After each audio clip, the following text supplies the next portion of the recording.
నేను చిన్నగా ఉన్నప్పుడు సినిమా చూసిన జయప్రద గారిది అంతులేని కథ అనుకుంటా.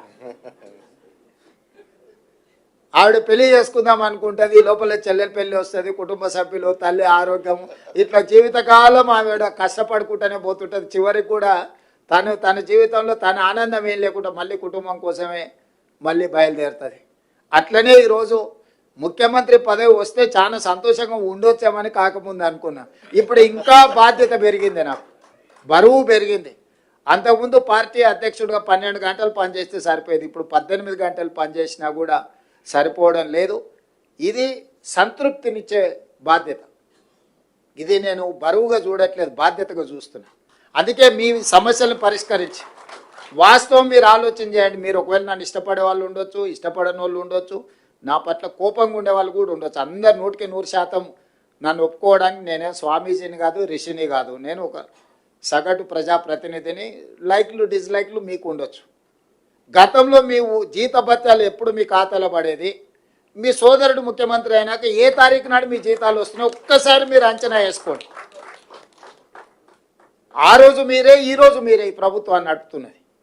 కానీ ఆ రోజు మీ జీతాలు ఎన్నడు వచ్చేది, ఈ రోజు జీతాలు ఎప్పుడు వస్తున్నాయి, ఈ 24 నెలల్లో ఎప్పుడైనా మీ జీతాలు ఆగినాయా, లేకపోతే ఇన్స్టాల్మెంట్లలో ఎప్పుడైనా పే చేసినా మీరు చూడండి. మీ డిఏలలో కూడా 3 డిఏలు ఇచ్చినా ఇవాళ పొద్దున్నే పిలిచి డైరీ ఆవిష్కరణ ఉందంటే తప్పకుండా శ్రీనివాసరావు ఇదేదో పెడతాడు పీఠముడే అని డిఏకి సంతకం పెట్టి, ఫైల్ మీద సంతకం పెట్టి శేషాద్రి గారికి ఇచ్చి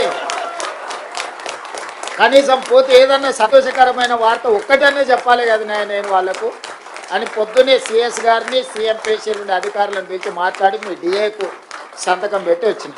మీకు డైరీ ఆవిష్కరణే అనుకోవచ్చు మీరు, కానీ నాకు ఏదో ఒక్కటైనా కనీసం మీ దగ్గరకు వచ్చేటప్పుడు, ఇప్పుడు మనం కుటుంబ సభ్యులు పట్నం పోయో లేకపోతే విదేశాలు పోయో వాపసు వచ్చేటప్పుడు మనం ఎంత శ్రీమంతులు అయినా మాకేమైనా తెచ్చిండా లేదా అని చూస్తుంటాం, అవునా?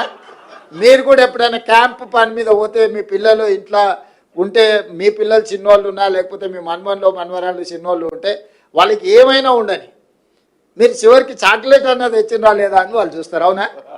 అట్లనే మీ జీతభత్యాలు ఎన్నైనా రాని, మా అన్న వస్తున్నాడు, మా ముఖ్యమంత్రి వస్తున్నాడు అంటే ఏమన్నా ఒకటి తెస్తాడు కదా అని మీరు అనుకుంటారు కదా. అందుకే మీ డిఏకి ఇప్పుడే సంతకం పెట్టి ఇక్కడికి వచ్చిన మీ ఆరోగ్య భద్రతకు సంబంధించి కూడా పూర్తి స్థాయిలో చర్చ చేస్తున్నాం. మీ ప్రమాద బీమా ప్రతి ప్రభుత్వ ఉద్యోగికి 1,02,00,000 రూపాయలు, అంటే దాదాపు 1 కోటి రూపాయలు మీకు ప్రమాద బీమా కవర్ చేయడానికి ఈరోజు ఆల్రెడీ సింగరేణి ఏ కార్మికుడికి అనుకోని ప్రమాదం జరగొద్దనేదే నా ఆకాంక్ష.